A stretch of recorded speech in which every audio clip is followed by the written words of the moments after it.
it going, team? Welcome to Tech Talk. Tech Talk is our new platform, not to be confused with TikTok, where we will talk about the district's technology and give you helpful tips and tricks to help make using technology in your classroom a little easier.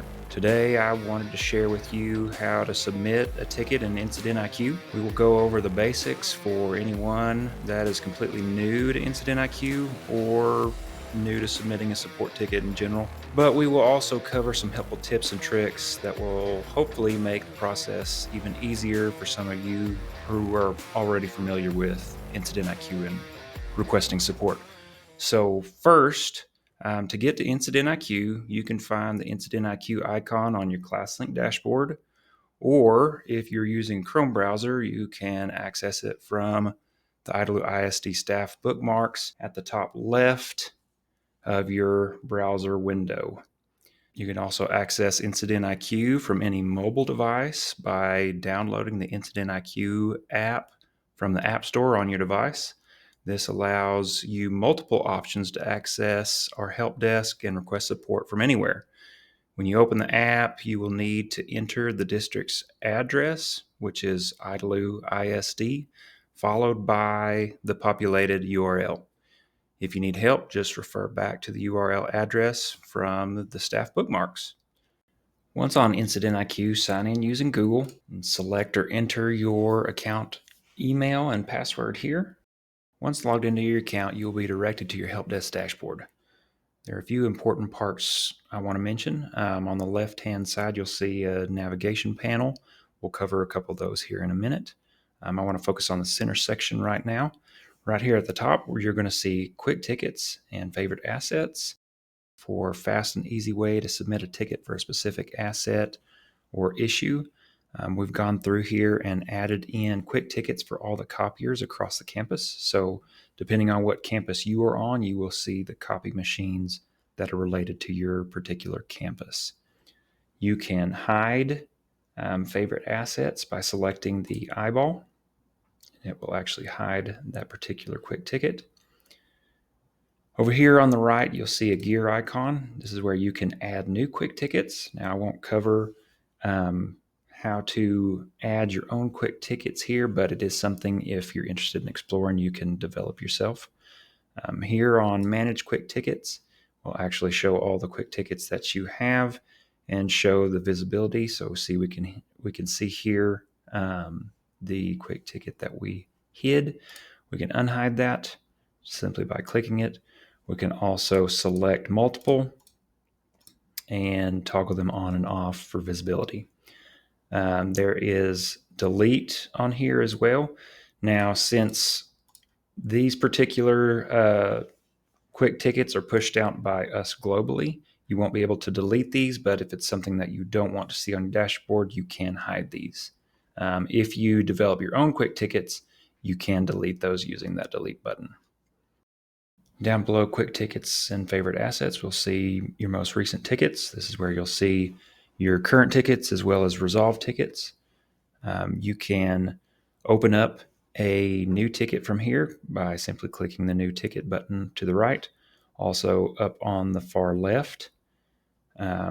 But you can also go straight into one of these tickets. You can go into one that you've already resolved. And if this issue has not been resolved or the issue has come back up, you can simply comment.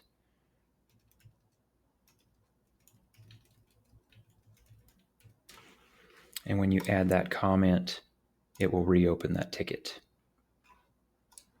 And we can see if we refresh this page that this ticket is now in progress again. Now, we can have direct communication straight back and forth on a particular ticket issue. When a ticket is assigned to a technician, they may need additional information. And so when they request that additional information, you'll see right here on the status of waiting for your response. You can go in here and you can see that we have an additional question here, and you can add that comment to answer those questions. All right, back on the dashboard, we're going to go all the way to the bottom here, and here you will see your favorites and linked assets. Anything that is assigned to you will be show here with the linked icon to the right of the little card here. You can add additional favorites, and we'll talk about that here in a minute. But this is where you'll see those favorites and linked assets. All right, let's go over to the left navigation. My events, we will go over in a separate video, but this is where you would see your reservations for spaces or vehicles. Under that, we've got My Tickets. This is where, again, you will see your tickets that you submitted that are in progress, as well as tickets that have been closed out. You will also see tickets that you've submitted for yourself, as well as tickets that you may have submitted for others. And we'll go over that here in a minute as well. Back on the left. And down here at the bottom of our list, we have My Classes and Knowledge Base. We won't cover those in this video, but I do want to cover My Assets. So if we go into My Assets, again, we're going to see favorites and linked assets at the top. And again, we've got the devices that are assigned to you that will be listed here. And then below that, you're going to see assets that are assigned to the room that you're associated to. A ticket can be opened by selecting that asset and click Submit Ticket. We can also take any of these and favorite them so they show up in our favorite and linked assets by selecting the star icon. And we see here that it's been added to our favorites. If we refresh that page, and now we'll see it populated here. And just as easy as we added that to our favorites, we can remove that. We also can favorite assets that are not necessarily associated to our room. So if there's something that we want to show up on our favorites that we use quite often, we can do Add Favorites, and we can search for that specific device by its asset tag, serial number. We can also search by room number, which makes it really easy. If we know a particular room that is using a device that we want to use, for instance, we can go 151 here. And now I know all the devices that are in that particular room, and I can add those as a favorite as well. All right, back over on our dashboard, we'll now see that device is added on our favorites and linked assets, as well as on our quick tickets and favorite assets. So this just allows you to add whatever you need that will help get you through the ticketing process just a little bit easier, a little quicker. Now let's quickly go over submitting tickets. Here we can simply go to a new ticket, and from the categories here, we can select devices and hardware.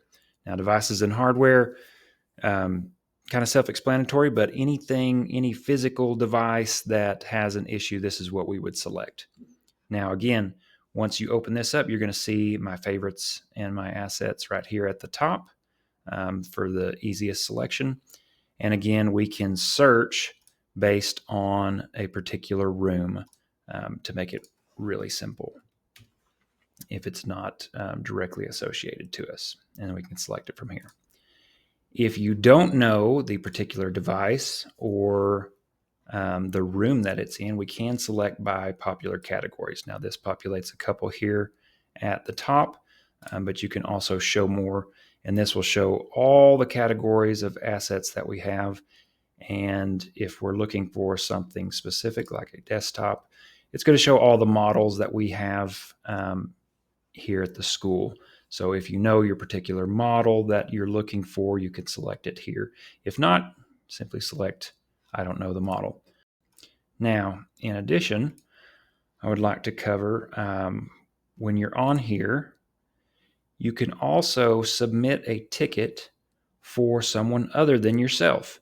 So if you have another colleague who is having issues, they're not able to submit a ticket, or you know that someone is having an issue and need to submit a ticket, or if you have a student who's having an issue and we want to submit a ticket for them, we can come here and edit who we're submitting the ticket for.